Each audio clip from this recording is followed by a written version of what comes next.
What is up everyone, welcome to the channel. I am here to watch No Country for Old Men. I've only seen two films from the Coen brothers, the first being The Big Lebowski, which is a pretty damn good film, and the other being Hail Caesar. I don't know much about the film aside from the poster that I've seen with a person running away from Javier Bardem's like silhouette in the back, and knowing that Roger Deakins worked as the cinematographer for this film. So I'm expecting some really incredible shots. That's really all I know about the film, so I'm going into this completely blind, so I don't know the genre, I don't know what the story is, I don't know what this is about. If you do end up enjoying the reaction in my review and my discussion portions, hit the like, subscribe, share the video, leave your comments in the comment section down below. If you want to watch the full uncut reaction, then it's available in the Patreon. And with all that being said, let us jump straight into the film. I was sheriff of this county when I was 25 years old. Hard to believe. I think he's pretty proud of that. I know I was. Some really great establishing shots. I always like to hear about the old-timers. Never missed a chance to do so. Is this gonna be a Western film? The crime you see now, it's hard to even take its measure. Oh! The man would have to put his soul Great in the shots. hazard. Great shots. Interesting. Yes, sir. I just walked in the door. Oh, dude. This poor dude. I got it under control.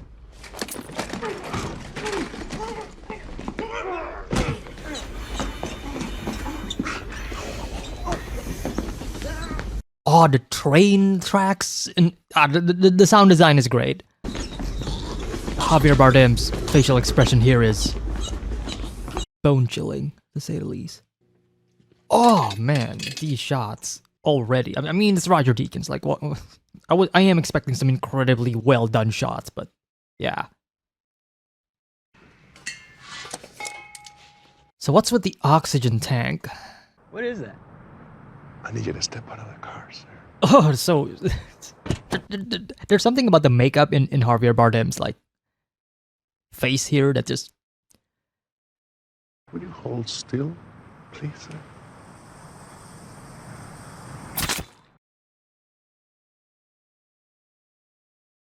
Okay. Oh, I did not know Josh Brolin was in this film.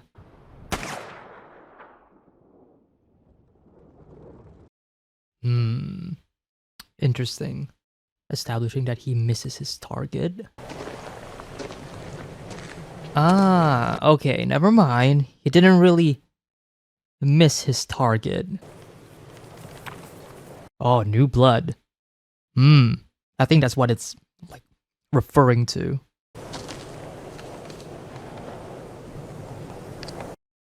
Yeah.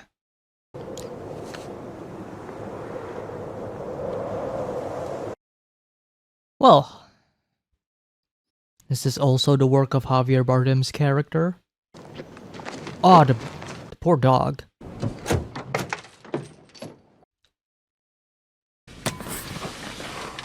Oh, I ain't got no water. This is a great way to set up this character's like personality. Smuggling. Oh, interesting shot of the two trees. Well, somebody's there. Is that Javier Bardem? Ah. Interesting. Taking most of their guns, or at least the ones that are still. Well. How about that? Oh man, I these shots are so aesthetically pleasing. I wouldn't be surprised if this won Best Cinematography at the Academy Awards. I know this won Best Picture. What's in the satchel? It's full of money. He's not wrong. Willin'. What? Quit your hollering. Willen. I hope I'm pronouncing that right. All right.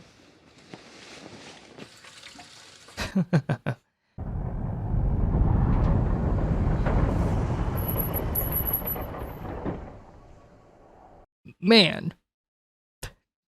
There's gonna be plenty of times where I'm gonna be saying great shots in this film.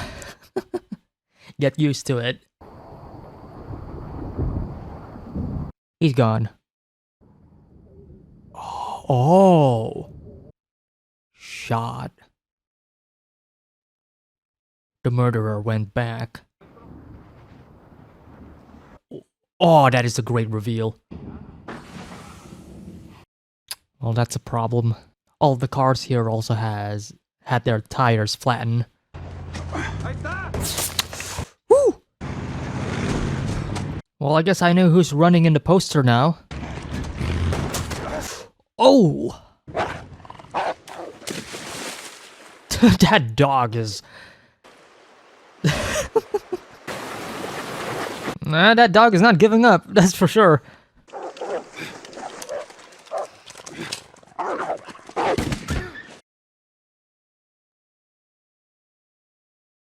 Damn. And he was using the pistol that he took from like the dead guy from under the tree, right? How much? 69 cents. Interesting, we're back to his POV again. Might be something else. I don't know. Will there? Dude, Javier Bardem is doing a fantastic job here because I am... Is something wrong With what? with anything? Is that what you're asking me? Is there something wrong with anything? Okay, I'm scared. What time do you close? Now, we close now. Now is not a time. What time do you close? I said, you don't know what you're talking about. What time do you go to bed? Oh...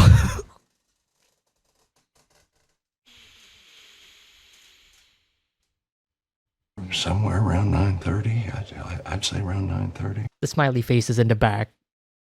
Great juxtaposition here. Well, I got to close now. You live in that house out back. Mm-hmm. This is my wife's father's place originally. You married into it. Interesting reaction from him there. What's the most you ever lost on a coin toss? Sir?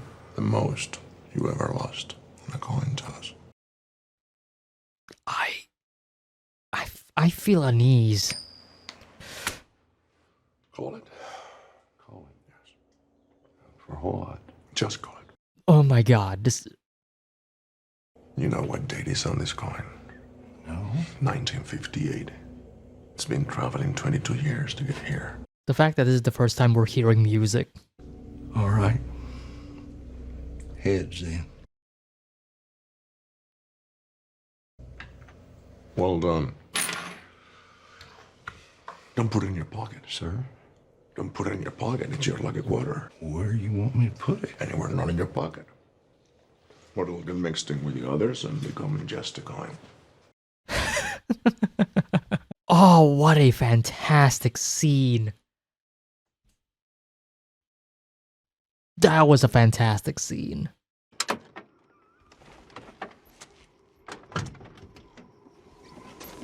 Ah, interesting.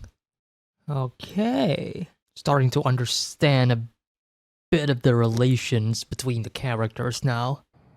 You getting anything on this? Not a bleep. Give me that.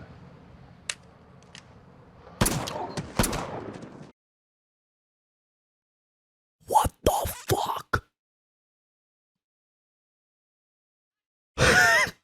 Dude. I was just about to comment.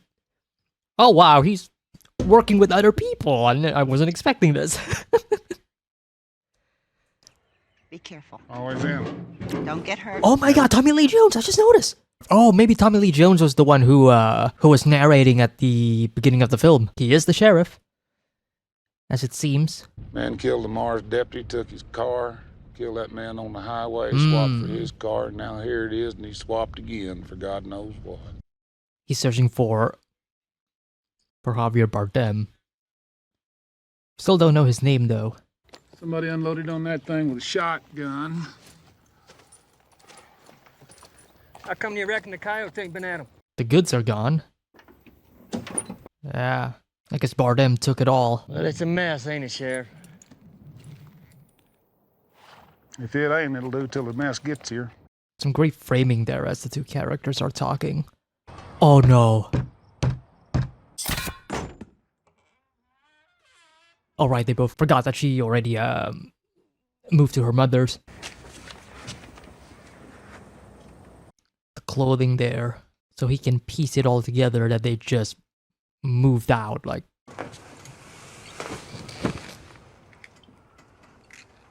Interesting. Oh my god, what a great shot. I'd say he's at work. Do you want to leave a message? Where does he work? I can't say. B. Where does he work? Where does he work? Did you not hear me?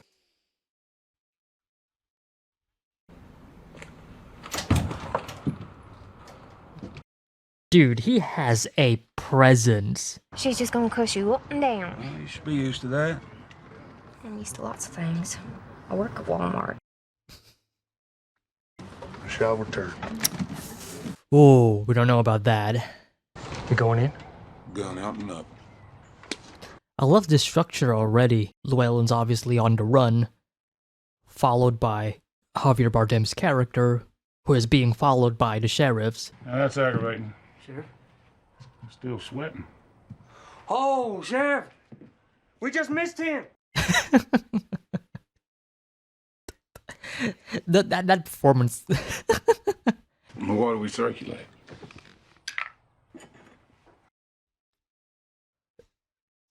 Oh, some of the details in.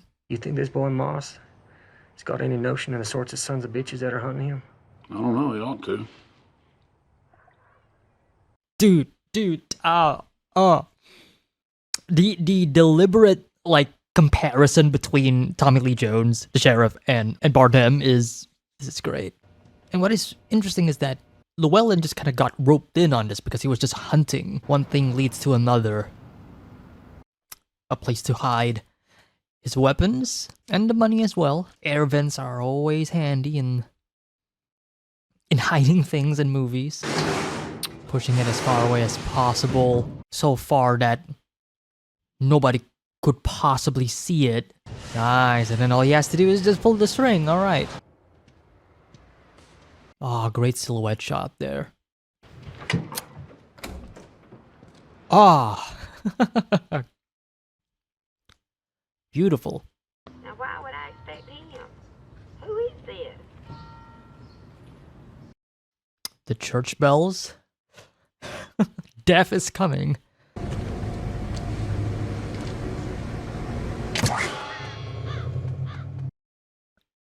Okay, he's a psycho. He said entry wound in the forehead, no exit wound. Yes, sir.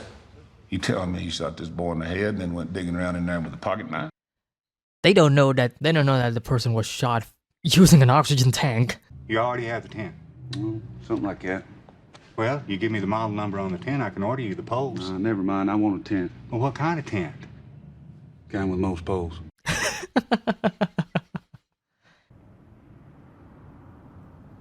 Great framing.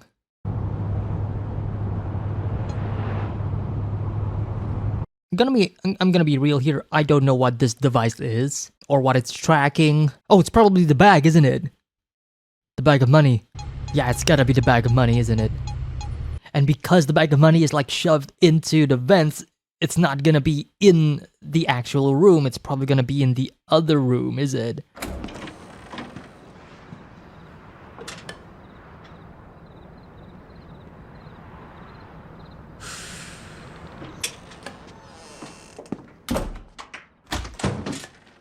Yeah, I'm like, really? You're just gonna open the door and better be quiet though. Oh, I've seen this shot before.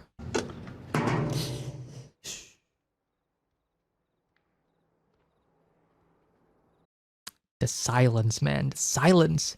I love how this film lacks any music or soundtrack and just lets every scene play out. Oh, dude, you are glad that Bardem is not inside of a room.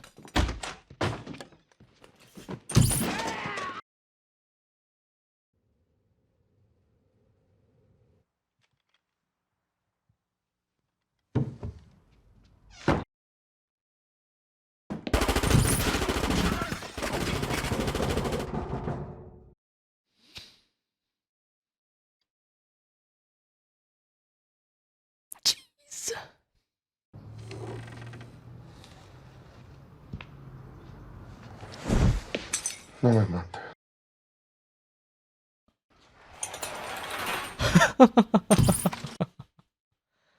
Wow. Wow. Oh, great use of the lighting from below. That's gone. Oh, but there are markings. Oh. Well, this is a change in scenery. You know Anton Chigurh by sight, is that correct? Yes, sir. I know him every which way. Wasn't expecting Woody Harrelson to be in this film as well. Got a loose cannon here. Brought a bunch of money and the other party is out his product. Just how well do you know Chigurh? What do you want to know? I just want to know your opinion of him. Is that his name? Bardems. Oh, cute little cat. Someone who's been looking for me. Not police. And just call me if anyone else checks in tonight. Oh, that's a great shot. Oh, for a second I thought that he's gonna be there. the way it was shot. Like I genuinely thought Anton is gonna be there, just waiting for him for some reason. Even though that doesn't really make any sense. Like, why would he be there? Like, he doesn't know, but... See, now I'm getting paranoid. There just ain't no way. Yeah, check the bag. Like actually, for once, check the bag. See if there's any tracking devices. Oh, that's kind of smart, actually, from their part.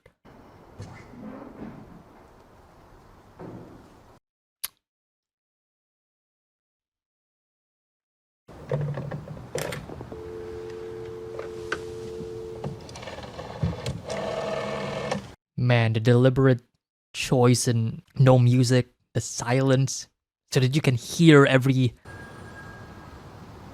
detail. He's not picking it up.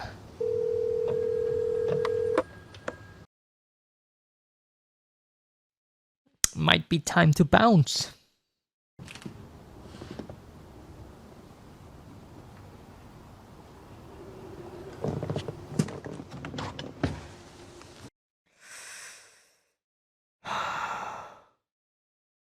The film's direction has been masterful so far, I'll say that. Great use of the lighting here, because you can see like the shadow if somebody walks. Oh, you hear him. You absolutely hear him.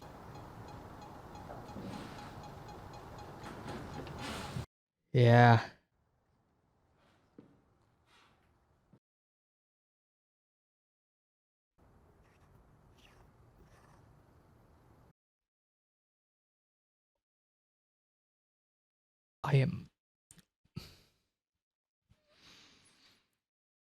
Dude, my breath. I am holding my breath.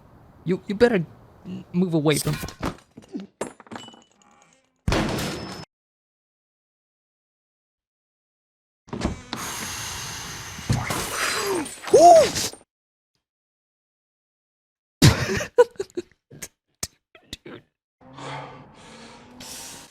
That is bad.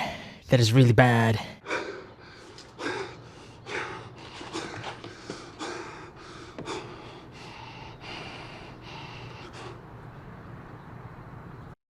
The empty streets just... There's something ominous and there's something... Somebody that he can hitchhike on? Don't worry, I ain't gonna hurt you. Need you to drive me on out of here.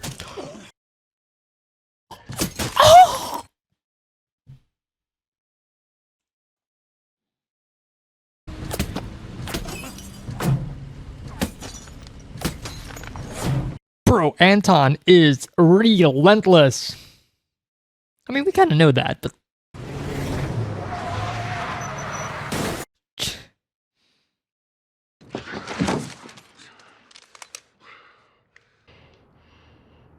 Oh, great shot.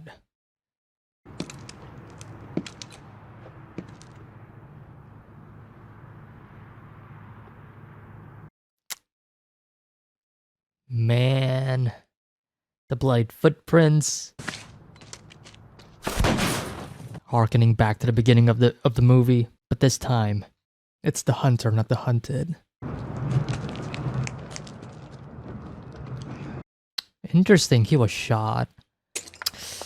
Ooh. Need $500 for that coat.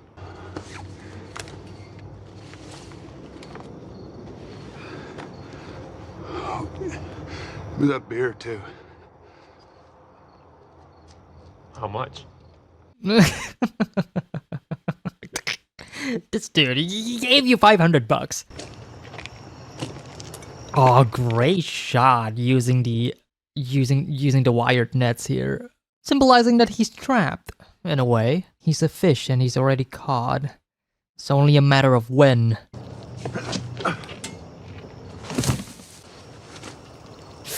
Ooh, ay ay ay.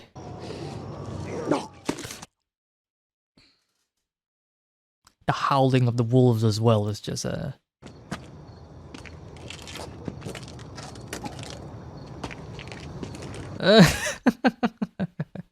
just another day.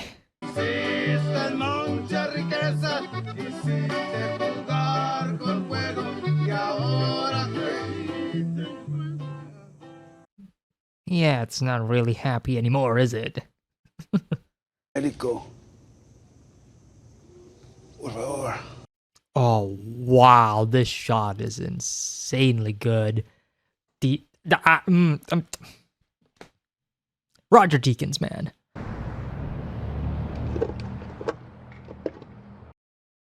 not sure what he's trying to do here.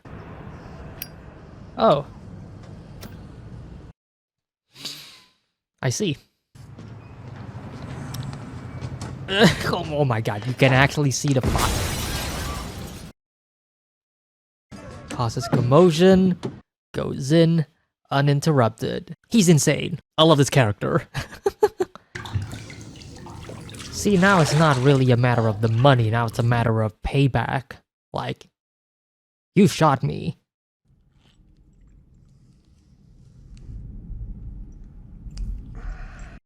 I don't know if you guys can hear it, but the low rumbling sound. Nice touch. Buenos dias.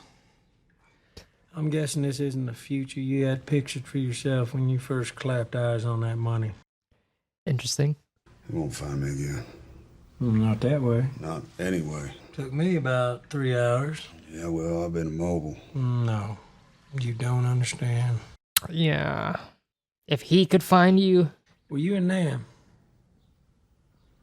Yeah, I was in there. Ah. $1.5 million on whores and whiskey, and the rest of it just sort of blew it in. Well, it's not really the truth. How but... do you know he's not on his way to Odessa?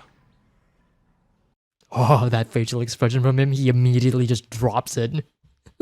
Maybe he's the one who needs to be worried about me. You're not cut out for this. You're just a guy who happened to find those vehicles. Yeah. Yeah. That is his character. And I love it. Might even say he has principles. Principles that transcend money or drugs or anything like that. Not like you. Yeah. Charlie grabs his gun there, shoots the damn thing in the head, but with all the swinging and the thrashing, it's a glance shot. Ricochets around, comes back, hits Charlie in the shoulder. You go see Charlie, he still can't pick up his right hand for his hat. Anything can go either direction.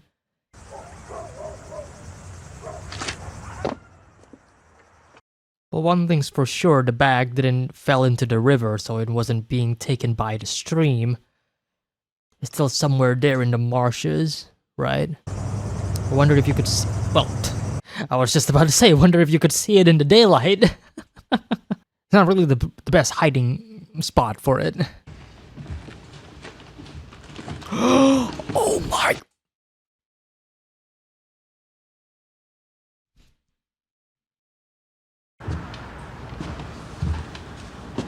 Hello, Carson.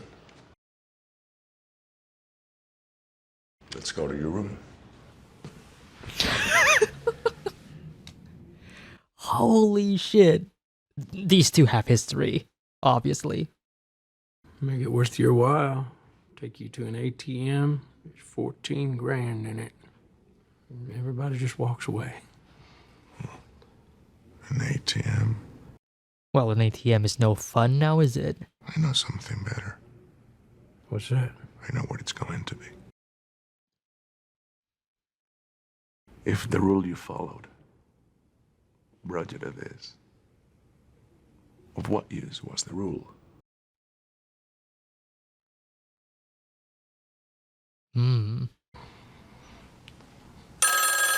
Jesus fucking Christ. What the... I hate that. I hate that. I hate that.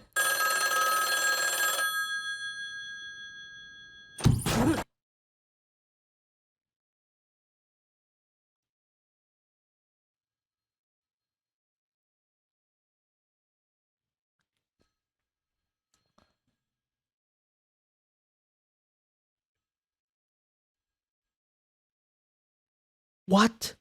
Hello? Yes. Is, Carson Wells there? This is the first time that they're talking. I won't tell you can save yourself, because you can't. Hmm. You want to drive out there? Oh, that's all I'd look for, and it sounded like these old boys died of natural causes. Well, how's that, Sheriff? Natural to the line of work they was in. Well, there is a logic to that. But that's what it took, you notice. Get somebody's attention. Digging graves in the backyard didn't bring any. The way he laughed. Oh, that's all right. I laugh myself sometime.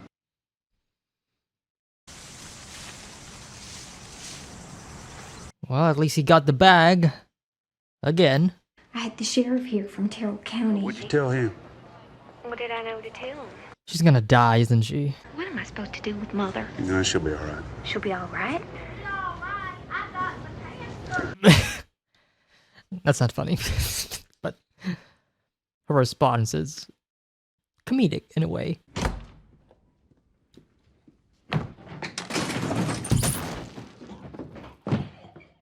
How is he here? Security? Hello? Dude's in the back. I'm nobody, sir. Me? Yes. Nobody. He gave the Mexicans a receiver.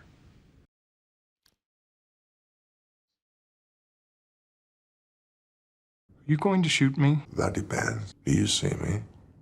Oh. Oh. That's kind of chilling. You know how many people I know in El Paso, Texas? No, ma'am. That's how many. No te acerques. Well. It's not often you see a Mexican in a suit. Sheriff, was that a true story about Charlie Walzer? Who's Charlie Walls? True story. I couldn't swear to every detail, but it's certainly true. It is a story. Is it a true? I don't know. What's the problem there, neighbor? Yep, that'll suck some power. Over time. The way he's just standing there is... You gonna clamp him, buddy? He's gonna clamp them on you.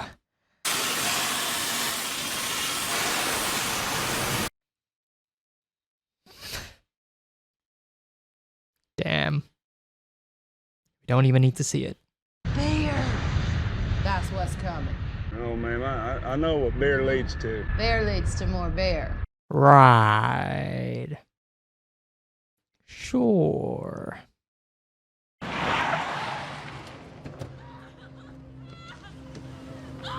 What the fuck is happening? What just happened? What?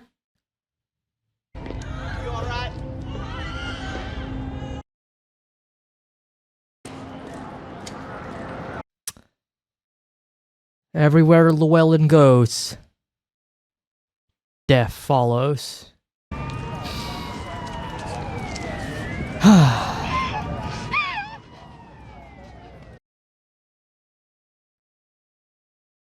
Jesus.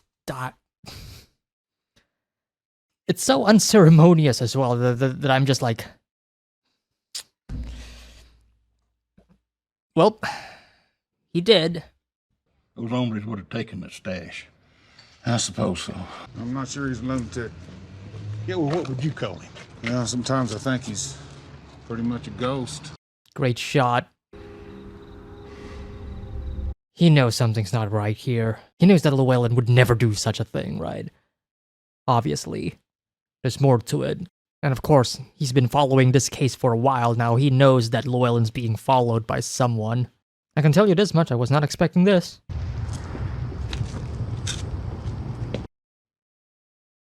The lock's gone.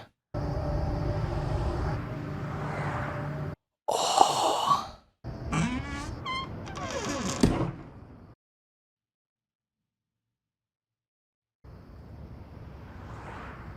Oh man, this shot. With the shadow.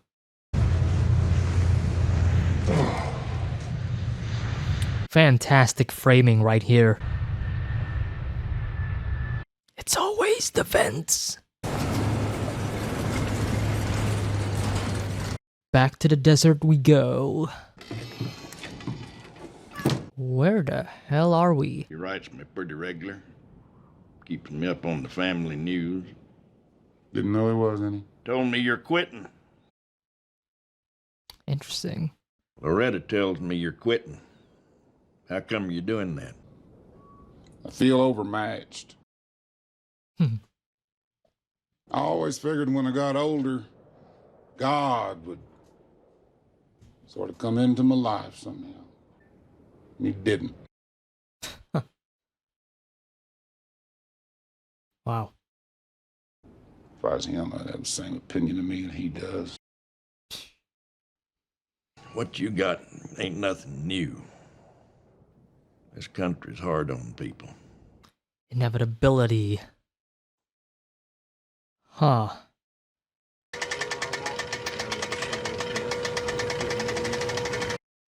Well, you know, the film actually talks a lot about, like, the inevitable. Like, something that you can never escape and it's always gonna be there no matter what. What the fuck? You got no cause to hurt me. No. But I gave my word.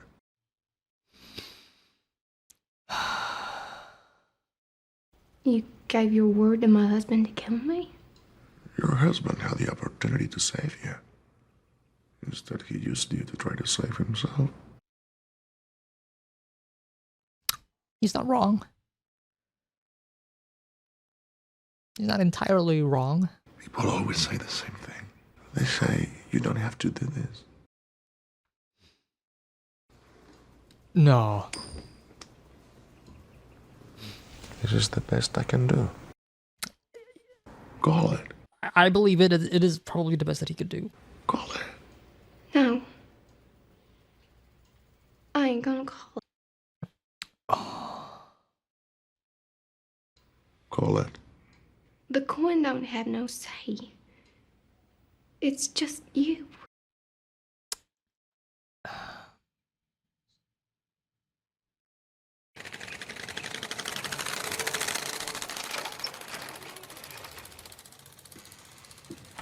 Huh. Making sure there's no blood in his shoe.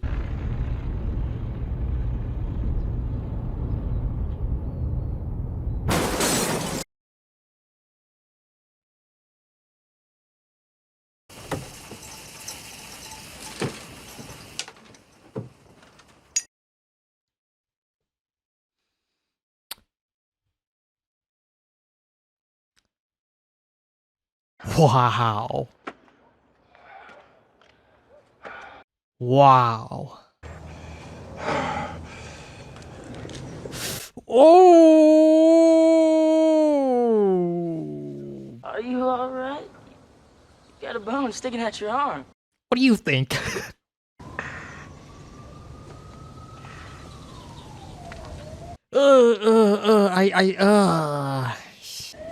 You know part of that's mine, right? You still got your damn shirt. And even what it was for. Well, maybe, but I'm still out of shirt. There's... I can't describe it, but there is a poetic beauty in that. How'd you sleep? I don't know. Had dreams. Well, you got time for them now. Anything interesting? Time for dreams. Anyway, the first one I don't remember too well, but the second one, it was like we was both back in the older times. And in the dream, I knew that he was going on ahead. And I knew that whenever I got there, he'd be there.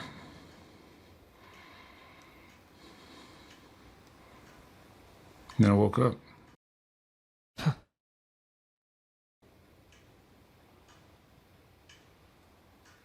And then I woke up.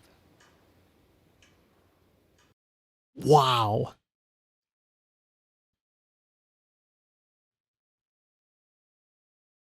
Wow.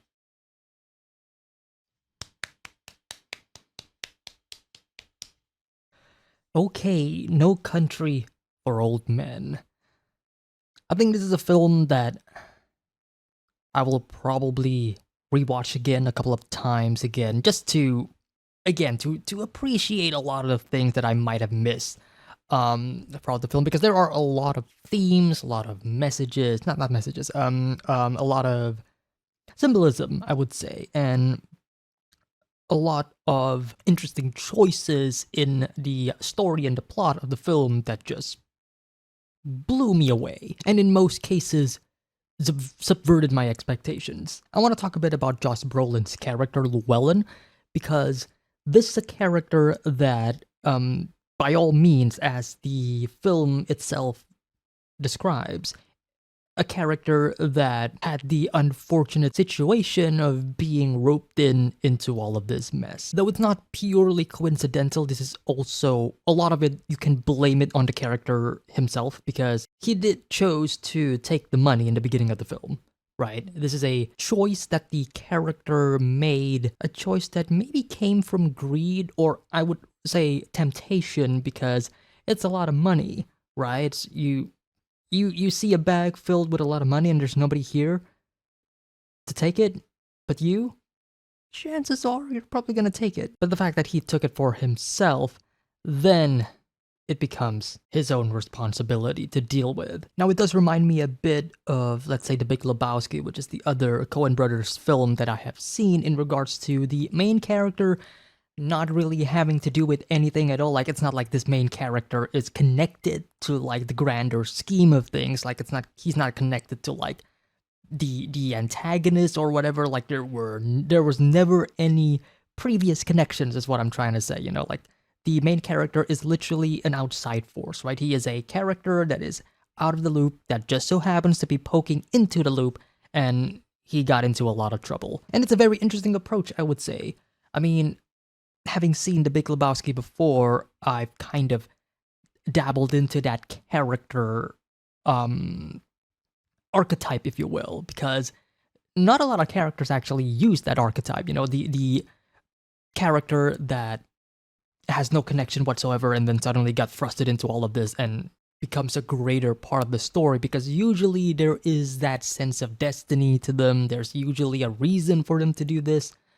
There's also usually as I mentioned, there is some sort of connection in one way or another to the opposing forces, to the antagonist, or to the obstacles.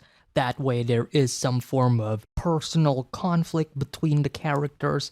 But here, not at all. Llewellyn's actions got him into this mess, and in that perspective, one could say that Anton Chigurh isn't necessarily the bad guy, if you will. Now, he is definitely the main antagonist of this film, right? He is the one that is tracking Llewellyn down, and Llewellyn being the character that we have spent the most time with in the beginning of the film, making the audience feel a lot more emotional connection to him, makes it easy for us to root for Llewellyn and not for the psychopathic serial killer. And yet Anton himself is an interesting character, because he's not necessarily the bad guy, as I said. From what I am understanding, he's just doing his job, right?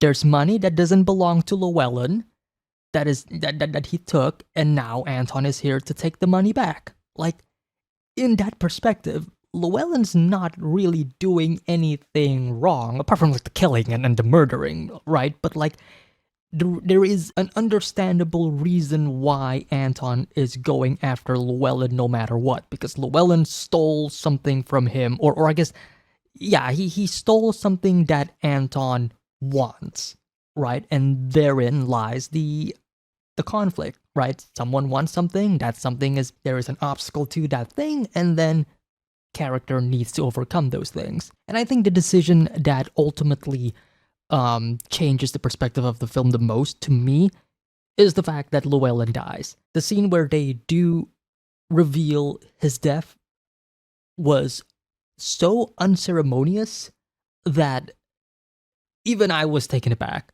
to the point of having no reaction at all, like because I was so confused. Like, what? Like no, this isn't how you wait. What?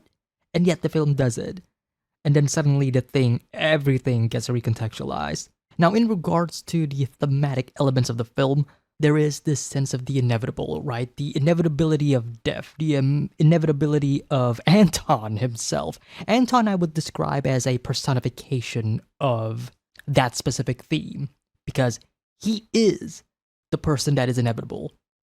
And by the end of the film, it completely shows. He's alive. He survived. Everybody else, dead. Except for Tommy Lee Jones's character, the sheriff Ed Tom. Anton being a representation of the thing that you can never escape from is haunting, because every time we are following Llewellyn as he goes from point A to B to C to D, we always see Anton behind him. He's always tracking him down. He's always just one step behind him, trying to catch him and take the money. Though I think it is a cruel, or I would say not a cruel twist of fate, but a ironic twist of fate that Anton wasn't the one who killed Llewellyn. No, the Mexican cartels did. I think that was the Mexican cartels. But at least ultimately, Anton did get the bag of money again, because we do see that scene of Ed Tom inside of the room and then looking at the vents being open, and we know what happens in the beginning of, well, in the middle of the film, where that is the place where Llewellyn would stash the bag for the first time. You know, like, it's also a really fun way to show that Anton has learned from his prey. And that is another thing that I do want to talk about. This film deals a lot about like the hunter and the hunted and how it can be flipped. Llewellyn being a hunter at the start of the film and then shooting his prey, tracking his prey down with the blood, and then it gets all turned upside down. Now suddenly he is the one who is getting hunted, and as fate seems to deem it, even though he managed to escape the hunter, there are still other hunters out there to do the job. Now going back to talking about Anton again, my god, Javier Bardem and his portrayal of this character, the way he acts, the way he just steals every scene possible, incredible stuff. You know, I've seen this character before, you know, from time to time, and not knowing his name, but I do know like that look, that face, and I know how, I guess, iconic that character is, and now I understand why he is iconic, because he is relentless. I love him in this movie. Definitely the character that interests me the most, because as the film says, this is a character that, even though he's a psychopathic killer, he is also a character with certain morals. He has certain ideals that he is following, you know, like he's not just crazy and insane, if you will. No, he has certain standards. I guess another way for me to describe Anton, you know, aside from being the representation of the inevitable, is also the representation of death, because death is the inevitable, right? Out of everything that exists in this world, one thing that is for sure inevitable to us is death. Anton being the representation of the inevitable also means that Anton is the representation of death, and here he is death. Heck, he even kind of decides the fate of other characters through a coin flip. That is insane, which, looking back, kind of makes the ending of the film far more, as I mentioned, you know, there is something poetic about the end of the film, and that is Anton, after choosing the fates of other people, obviously something that he cannot even predict, something that I couldn't predict, something that he has no control of, is actually death itself. Which is kind of, it's kind of funny because him being in a car crash is something that he has no control of, right? This is something that we have no idea what's gonna happen, right? The lights were green, everything was fine, the neighborhood is pretty good, if you will. Like, you don't see any traffic happening at all, and suddenly a car crashes into him. He survives. I don't think the person who crashed into him did, though. I think that dude is actually dead, which again, the inevitability of death. But I think him being in that car crash is also a good kind of reminder or refresher to us, the audience, as well. Like, hey, he is not invincible. He can get injured. Like he can be in a position that he has no control of. Now, Tommy Lee Jones's character, Sheriff Ed Tom, he's an interesting fellow, to say the least, because he was I would say this is the character that I wasn't sure where the movie was going to take. Because at first I thought he was going to be following Anton, right? And the trail of death that he left. But by the second half of the film, the sheriff kind of just backed down a bit, right? And doesn't want to, deal with all of that mess. And especially after Llewellyn's death, because there is a character vacuum, if you will, after he dies. We need to follow somebody else that isn't Anton, right?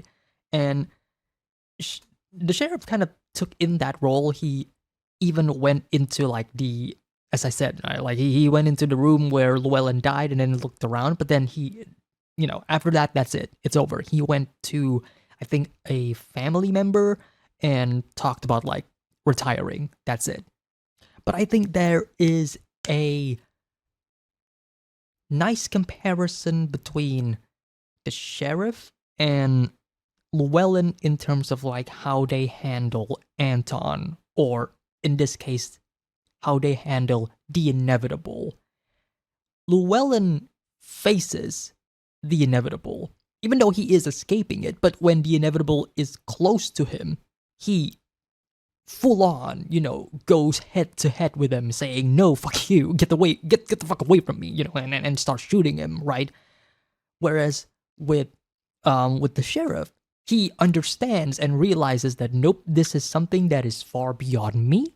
I am not going to be dealing with the inevitability of death. I'm gonna retire. I'm gonna quit. And look who survives. Look who survives. Obviously, the message isn't to run away and be a coward. No, the message is something else completely different. It's more so about being smart about your actions and knowing not to fight a battle that you know that you cannot win. The final scene of the film where Tommy Lee Jones's character, the sheriff, is talking to his wife in this scene, going back and forth, and then you hear him describing a dream that he had. He has two dreams, but then the second dream he described in more detail in regards to how he dreamt about his father making a fire in the darkness of the mountain pass, and then the sheriff, the character, he is trying to reach his father, but then he wakes up.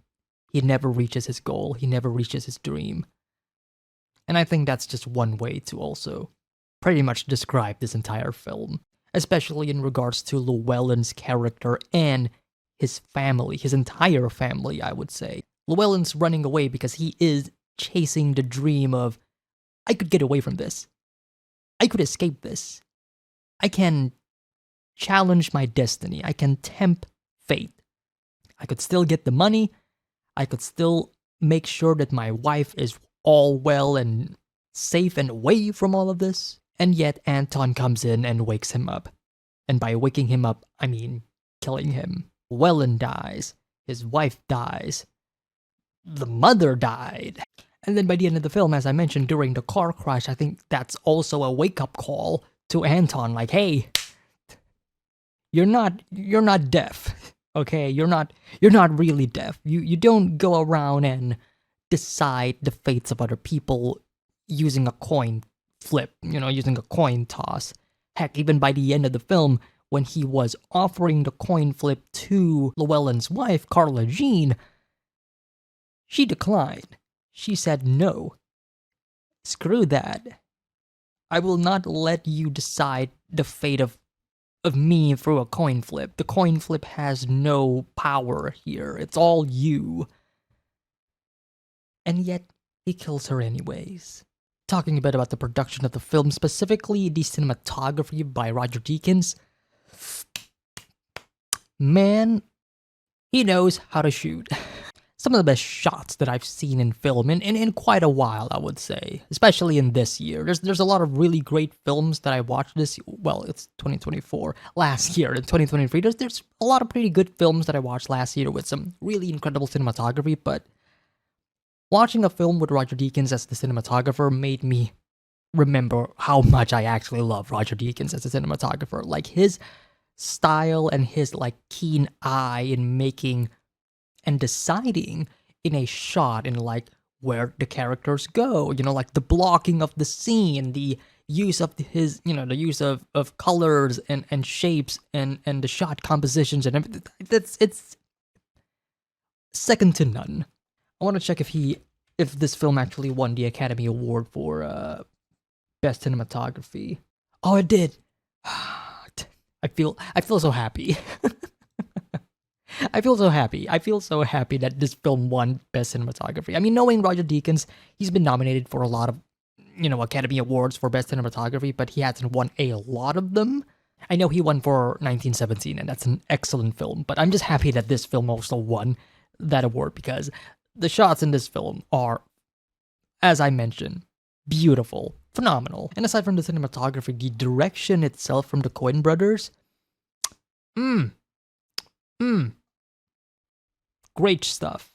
Just great stuff. All of the scenes with Anton in them are filled with tension. And sure, most of it is due to how we are initially introduced to Anton. And I think that's like part of the direction, right? That there is this immediate, I would describe it as a idea implantation within the audience's mind. And what I mean is that in the beginning of the film, we are immediately being presented by Anton and his character and what he represents. We know that he is a rather psychopathic killer, and from that, especially the shot of him just strangling that sheriff, that officer in the office, and the camera just zooms in on like his facial expression that is just filled with insanity. Yeah, it leaves a long-lasting impression. So every time we cut to him, it just gets more and more intense. Like, if he is in the scene, the character that is right beside him, there's a pretty good chance that they are not going to survive. And to me, that is just great direction. And I also gotta say, because I did mention this during the reaction, but the lack of music in this film, honestly, it could have gone terribly. It could have gone terribly wrong, right? Because music is, in many films, an essential part of the viewing experience, because the music is what music easily leads the audience to a certain emotion. Like, if a scene happens, a music can back the scene up and can tell the audience through the music itself that, hey, this is a sad scene. Hey, this is a serious scene. Hey, you should feel some energy or something, some type of emotion. And that is what music does. Music helps build the emotions and build up the scene even more than it is. But there is also an art in the lack of music, and this film, I think, fully excels. The silence of most of the scenes with no music it makes every scene intense, and it helps the sound design a lot more, because with the lack of music, now you can hear all of the tiny little details, like characters walking, like you hear the footsteps of somebody, you hear like the clocks ticking. There's no music to like hide all of that because now you're hearing it in all its glory. It's realistic. It's grounded in realism. And that is what makes this film a lot more terrifying when Anton shows up. It helps me get pulled into the world of the film, is what I'm trying to say. Because sometimes when music kicks in, you know, of course, obviously you know that you're watching a film, duh. But sometimes you also want to get immersed into the film, and having no music at all, and also making sure that no music actually helps the film a lot more, makes it feel like I'm not watching. How do I describe it? I feel like I'm not watching a film. I feel like I'm watching something that seems real, and that is the best compliment that I can give. Because sometimes there are like certain videos on YouTube that kind of, you know, like this film scene, but with no audio, with no music, and then you watch the scene, and sometimes it can feel bland. Like sometimes the lack of music just makes it feel empty and boring. Empty is like the word that I would describe. Certain scenes with no music can feel empty. Like, what am I supposed to feel? You know, but this film, complete opposite. Overall, an incredible film. I cannot wait to rewatch this film again and just to pick up on some of the details that I may have missed. But yeah, this was a very pleasant experience. I absolutely love watching this film, and what a way to start my 2024. This is, technically speaking, the first film that I watched this year, so incredible film. Masterclass in its direction and character writing. I would actually say that Anton would be an excellent character study, you know, for if you want to make a video essay or whatever. Like, I'm sure there's plenty that are, you know, psychoanalyzing Anton's character a lot, because while I do think that Llewellyn and even the sheriff has some great qualities to them, don't get me wrong, I love these characters, but come on, Anton is definitely the character that a lot of people are gonna be, you know, analyzing and making essays about. Alright, that is it for me when it comes to No Country for Old Men. Thank you all so much for tuning in and watching my reaction and my review for this fantastic film. If you do enjoy the reaction, like I said in the beginning of the video, hit the like, subscribe, share the video. Maybe comment your opinions and your thoughts in the comment section down below. If you want to support me, then the Patreon is linked in the description below, where you can get access to the full uncut reactions and many, many more. Thank you all so much. I will see you all next time. Take care, everybody. Have a nice day. Peace.